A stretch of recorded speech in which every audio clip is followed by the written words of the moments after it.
अल्लाह रब्बुल आलमीन हर एक माँ की गोद को आबाद रखे। बिस्मिल्लाहिर्रहमानिर्रहीम। अस्सलामु अलैकुम वरहमतुल्लाहि वबरकातुहू।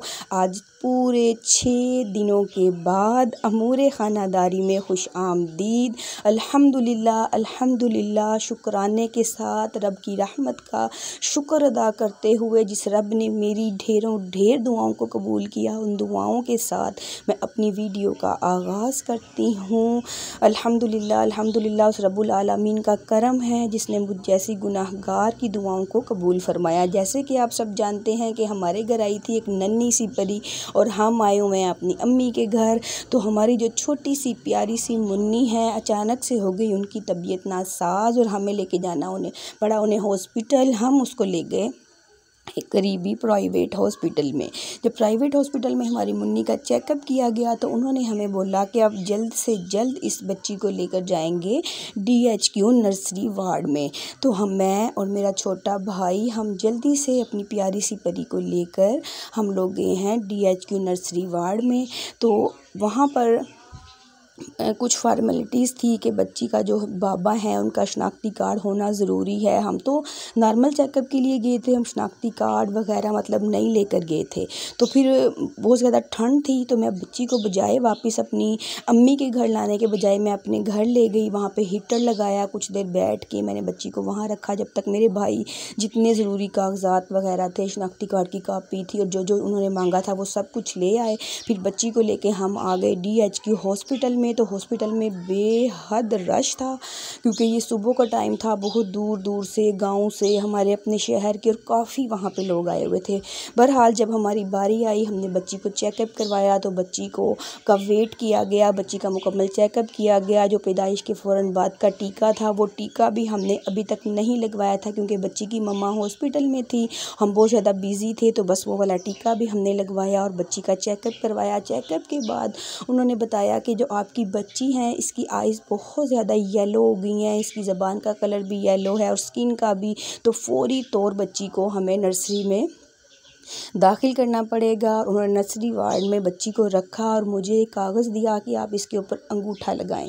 आप यकीन कीजिए कि जब मैं उसके कागज़ के ऊपर अंगूठा लगाने लगी थी तो मैं सर से पाँव तक कांप चुकी थी। बाकायदा मैं रो रही थी कि जब हम किसी छोटे से बच्चे को किसी माँ के फूल को उठा के ले जाते हैं अमानत के तौर पर, और जब हमें एक कागज़ दिया जाता है, ऊपर लिखा हुआ होता है कि आप यहाँ पर पहले दस्तखत करें, पहले आप अपना नाम लिखें, उसके बाद आप अंगूठे के फिंगरप्रिंट इसके ऊपर लगाएंगे और हमें इजाज़त देंगे कि हम जैसे चाहे इस बच्चे का इलाज करेंगे। हो सकता है अल्लाह ना करे कि आपका बच्चा हम जिंदा हालत में दें या मुर्दा हालत में दें, वो बच्चा आपको लेना पड़ेगा। मैं पूरी उस वक़्त रो रही थी और कांप रही थी कि या रब्बुल आलमीन हमारे हाल पर, हर आने वाली माँ के हाल पर रहम फरमा। किसी भी माँ की गोद को सूना ना करना, किसी भी माँ की जो गोद है वो खाली हाथ कोई माँ इस हॉस्पिटल से वापस नहीं जाए। मैं बच्चे की फूफो थी और बच्चे की मामा जो हैं वो घर पे थी। तो बच्ची की जो मेरी छोटी भाभी हैं वो बच्ची की खाला भी हैं, चची भी हैं।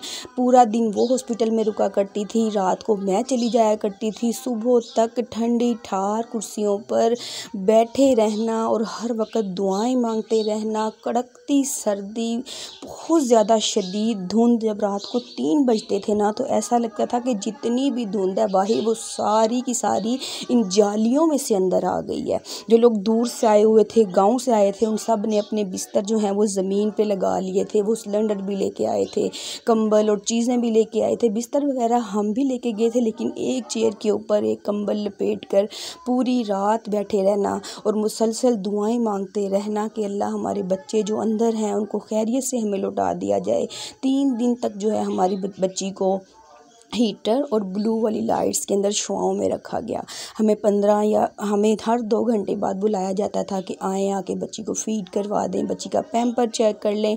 तो बस जो जैसे ही आवाज़ आती थी ना तो धड़कते हुए दिल और कांपती हुई टांगों के साथ अंदर जाते थे, क्योंकि मैंने बहुत सारी मासूम नन्ही जो कलियाँ थी उनको मुरझाते हुए देखा। बहुत सारे जो थे फूल थे अपनी माँओं के, अपनी फुफ्फो की, अपनी खाला की, वो जान थे जिनको मैंने वहाँ पर, उन कलियों को मैंने बिना खिले ही मुरझाते हुए देखा। मैं आपको लफ्ज़ में बयान नहीं कर सकती कि उस वक़्त कितनी तकलीफ़ होती थी कि जब रोते हुए एक फुफ्फो थी, वो बच्चे की लड़का था और अभी कुछ घंटे पहले ही उसकी पैदाइश हुई तो उसको निमोनिया था।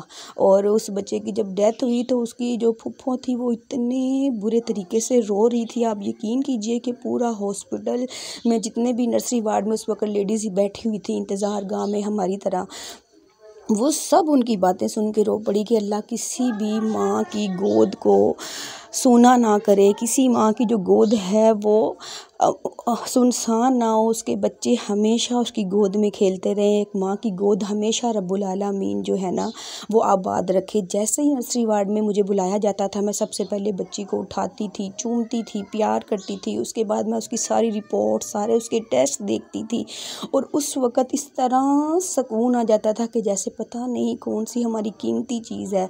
लेकिन ये उनके भी असूल हैं, उनका भी एक तरीक़ाकार है जो हम सबको मानने पड़ते हैं।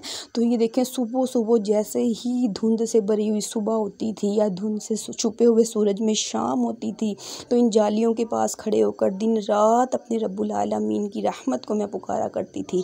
मुझे कितने लोगों ने पूछा कि आपकी वीडियो नहीं आ रही, आप वीडियो नहीं डाल रहे, लेकिन अपने बच्चों से बढ़ के कुछ भी नहीं होता। जैसे ही बच्ची को माशाल्लाह 3 रातें और 2 दिन 5 दिन बाद जब हमें छुट्टी मिली तो मैं कदम कदम पे खुशी के आंसुओं के साथ रोते हुए हॉस्पिटल से आई हूँ, अपने रब का शुक्र अदा करते हुए आई हूँ। आते ही हमने अल्लाह की राह में जितनी हमें अल्लाह ने तौफीक दी हमने सदका किया, अल्लाह की राह में हमने इंशाअल्लाह आगे भी सदका करने का इरादा है। तो यही थी मेरी आज की वीडियो, यही थी जो मैंने आपके साथ शेयर की। अगर मेरी वीडियो आपको अच्छी लगे तो प्लीज़ इसको लाइक और शेयर कीजिए। अगर आप चैनल पर नए हैं तो चैनल को सब्सक्राइब भी ज़रूर कर लीजिए। बेल आइकन के बटन को प्रेस कीजिए ताकि हर नई आने वाली वीडियो का नोटिफिकेशन सबसे पहले आप तक पहुँचता रहे।